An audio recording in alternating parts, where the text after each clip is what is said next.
And what happened to the right honourable gentleman yesterday? All afternoon, the nation was at one. What about the Mogg? Surely a big office estate awaits. A promotion is more than due.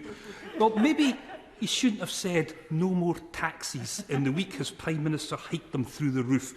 But anyway, we're glad he's back with us, doing what he does best, announcing the business of the week.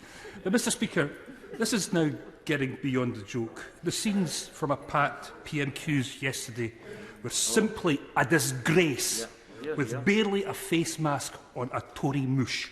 Mr Speaker, I think in the cheerfulness and bonhomie that the honourable gentleman brings to this House, he is competing with Countess Mona Lott herself. And if that is the battle for ideas, it is ideas of gloom and doom and lugubriousness that I think are not particularly welcome in this House.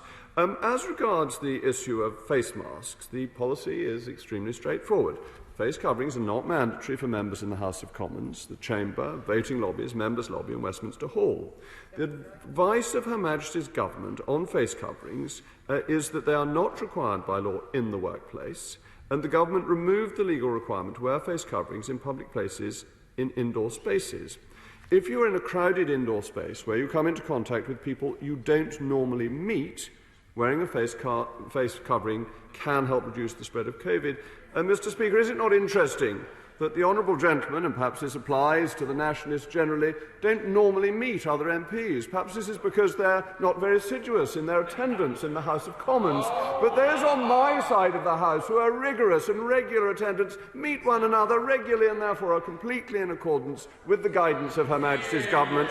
And is it not a pity, Mr Speaker, that some people don't like to come to Parliament? And if they came a bit more, if they worked a bit harder, if they put their elbow to the grindstone or wherever you put your elbow to the wheel, they might not need to wear face coverings either, because they would meet members of Parliament more regularly.